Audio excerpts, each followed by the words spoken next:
Olá pessoal, tudo bem? Eu sou o professor Leandro Cordioli. Estou gravando um curso a respeito da lei natural e os direitos naturais em John Finnes. E aproveitando essa oportunidade em que eu estou revisando esse material para preparar as aulas e os planos de ensino, eu resolvi fazer uma série de vídeos em que eu exponho aqui no YouTube as principais ideias deste autor.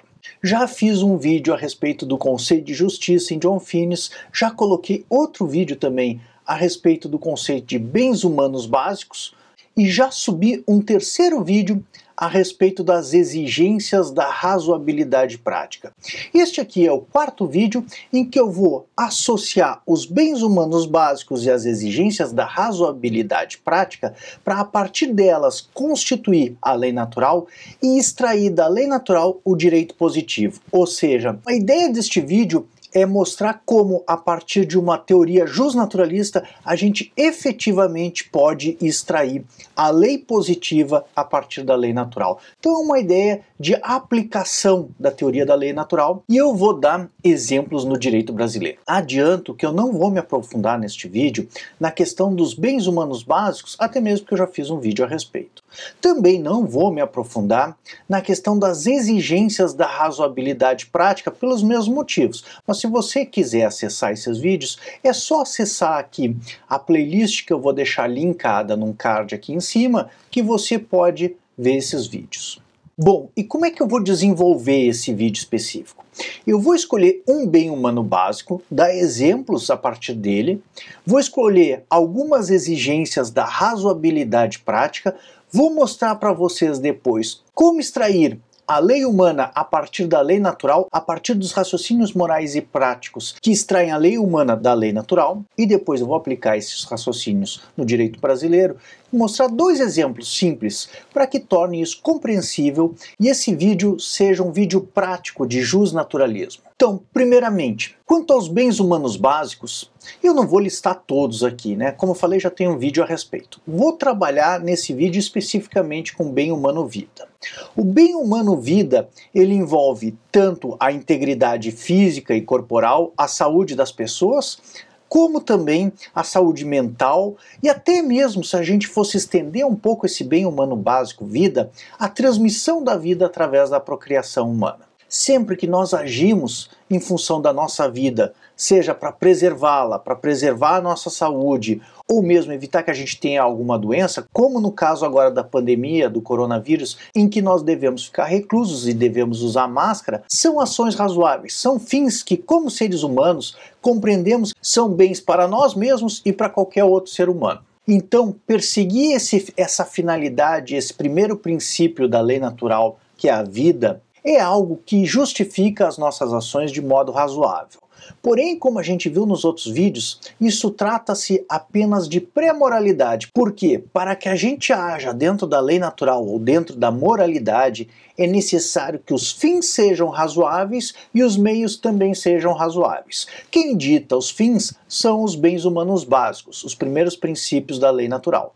Quem dita os meios, as formas de se alcançar, são as exigências da razoabilidade prática. E, através da passagem desses fins por essas exigências da razoabilidade prática, aí sim nós constituímos a lei natural e agimos dentro da plena moralidade. O que Finnes quer dizer a respeito disso? Como eu disse, eu não vou falar sobre todas as exigências da razoabilidade prática neste vídeo, que eu já fiz num vídeo anterior. Eu vou trabalhar com 3 exigências especificamente. A primeira exigência é que não devemos ter preferência arbitrária por pessoas, isto é, se a vida é um bem para mim, é um bem para você e para qualquer outro ser humano. Por outro lado, não devemos ter também preferências arbitrárias em relação a bens humanos básicos, isto é, tanto a vida é um bem humano básico, como eu poderia dizer, por exemplo, a família também é um bem humano básico. Então, nós não devemos preterir nem a família em relação à vida, nem a vida em relação à família. Então, qualquer um desses bens, qualquer uma dessas finalidades de ação, justificam com razoabilidade e sensatez o nosso agir. A última exigência da razoabilidade prática que eu gostaria de aplicar nesse raciocínio é que devamos respeitar cada valor básico em cada ato. Isto é, Essa exigência também pode ser formulada de uma forma negativa, como eu disse no vídeo anterior, com os seguintes dizeres: de nunca escolher diretamente em oposição a um valor básico. Bom, com esse bem humano básico que eu referi, a vida, e com essas exigências da razoabilidade prática que eu mencionei,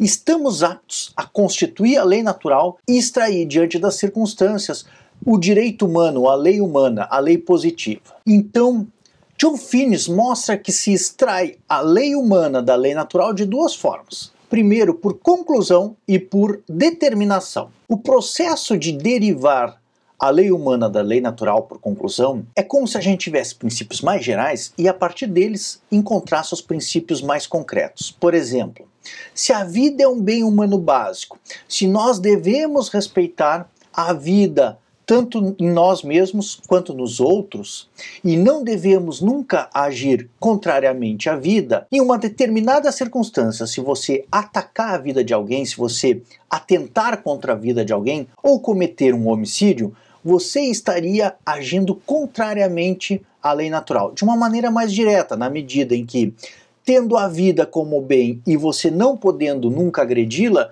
você estaria afrontando diretamente a lei natural. Então, essas ações ficam excluídas. E aí vale uma especificação também. Nós temos que excluir ações, no caso, em que atentem diretamente contra a vida, mas também devemos excluir ações que agridam a vida enquanto um meio para outra finalidade mais distante. O que eu quero dizer com isso?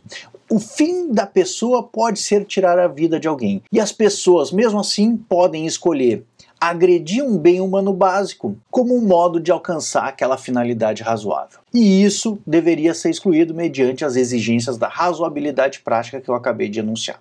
Então, por exemplo, aquele famoso caso de Lon Fuller, o caso dos exploradores de cavernas, em que 5 exploradores de caverna ficam presos em uma caverna e 4 decidem assassinar um deles para, através do seu corpo, se alimentar e conseguir sobreviver até serem resgatados, nessa situação específica, a finalidade proposta era uma finalidade razoável. Isto é, eles gostariam de salvar a vida dos 4.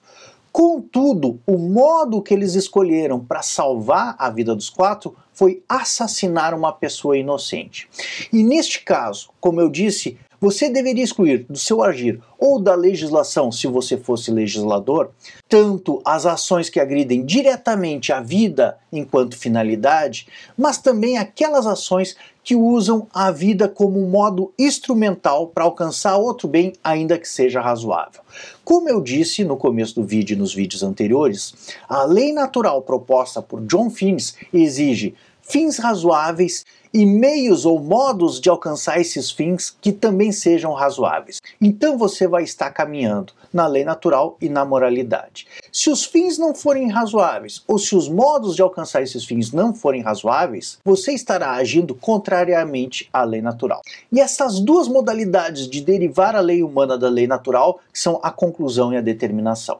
Como eu disse, a conclusão é a maneira direta de derivar a lei humana a partir da lei natural, como se fosse implicações daqueles princípios mais gerais, como eu acabei de enunciar. Por outro lado, a derivação por determinação é um pouquinho diferente. John Finnis exemplifica esse método de derivação da lei humana a partir da lei natural com uma analogia. Ele diz que a gente deve tomar a lei natural como se fossem instruções para a gente construir um hospital. E aí, dentro dessas instruções, você tem a finalidade, por exemplo, no caso, a vida, ou no caso do hospital, atender os pacientes. Nessa situação, o arquiteto vai ter ampla liberdade para construir, por exemplo, a porta do hospital com 2 metros de altura, 3 metros de altura, 2 metros de altura e 3 metros de largura. Ele pode fazer várias escolhas e nenhuma dessas escolhas vai contrariar o projeto e aquela finalidade que é construir o hospital. Contudo, existem algumas escolhas que estão excluídas do seu raciocínio. Por exemplo, que ele possa construir a porta do hospital com 2 metros de altura e 2 metros de largura é algo que está dentro da liberdade do arquiteto.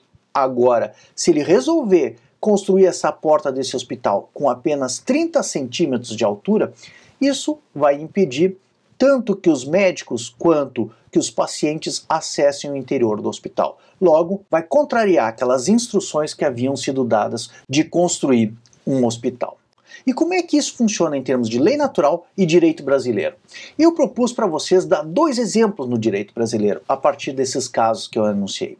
Vamos pegar, então, primeiro, a Constituição Federal e o Código Penal brasileiro. Bem, já sabemos que a vida é um bem humano básico. Já sabemos que a gente não pode agredir a vida. Já sabemos que a vida é um bem para mim, para você e para qualquer outro ser humano. Logo, eu vou ler o caput do artigo 5º da Constituição Federal e vamos ver se ele está de acordo com a lei natural.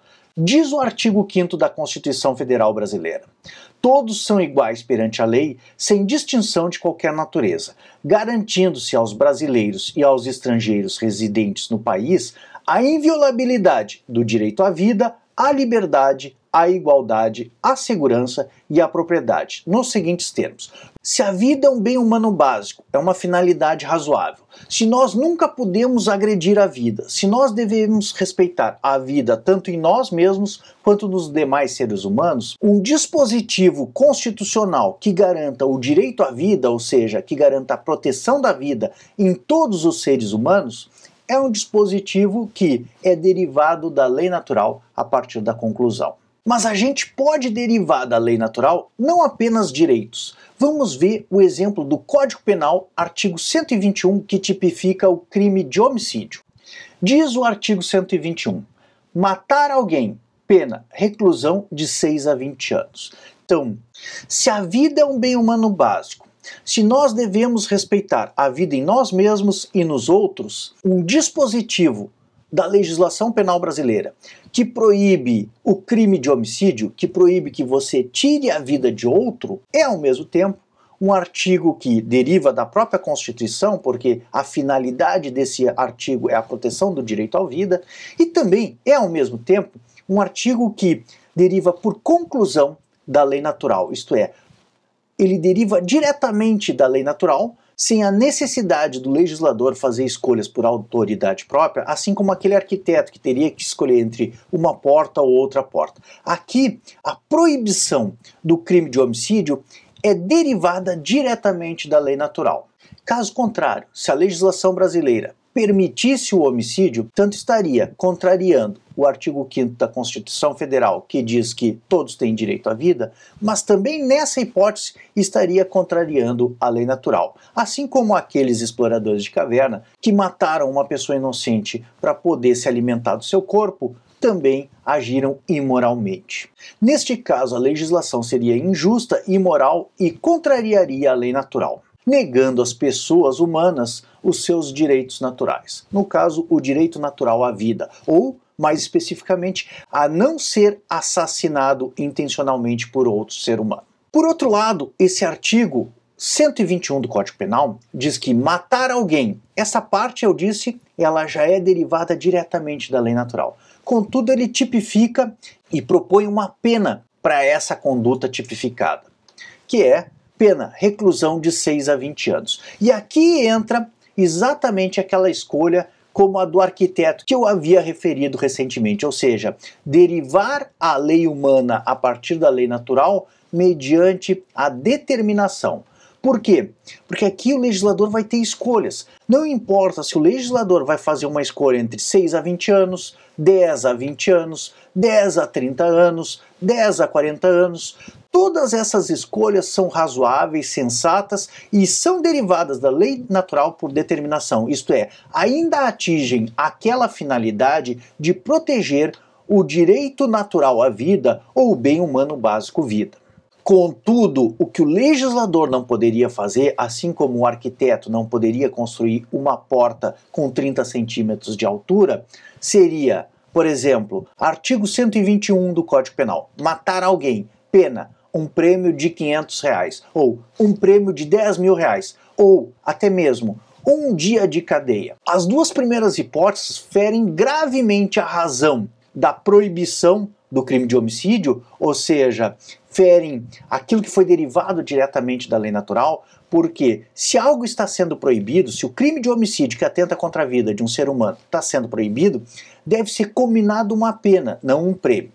A terceira hipótese, em que a punição é muito branda, isto é, 1 dia de prisão, tendo em vista que o criminoso havia tirado a vida de outra pessoa a uma desproporcionalidade, neste caso também não atende às finalidades da lei natural. É como se a porta do hospital não fosse capaz de dar acesso aos pacientes e ao médico ao seu interior. Logo, em que pese nessa circunstância haver uma punição, ainda assim a punição é muito branda e não protege o bem humano básico, vida. E com estes dois exemplos, acredito que eu consigo ajudar você a compreender como a teoria da lei natural do professor John Finnis propõe que se possa deduzir a lei humana a partir da lei natural. Não esqueça de assinar o canal para ser avisado dos futuros vídeos que eu devo subir em lei natural e teorias da justiça. E não esqueça de conferir na descrição do vídeo mais informações a respeito deste curso que eu estou gravando sobre este justnaturalista e sua teoria da lei natural e direitos naturais. Não há dúvidas de que o professor John Finnis é o maior justnaturalista vivo e que revolucionou as teorias da lei natural, repropondo elas de uma maneira defensável neste panorama atual da filosofia do direito. Vou colocar na descrição do vídeo também links para textos e outros materiais de pesquisa que poderão ajudar nos teus estudos da lei natural. Se você achou algum valor neste vídeo, não esqueça de curti-lo e divulgá-lo nas tuas redes sociais. Este é o maior apoio que você pode dar para nos ajudar a divulgar essas ideias e a teoria da lei natural. Um abração e uma boa semana são os votos do professor Leandro Cordioli.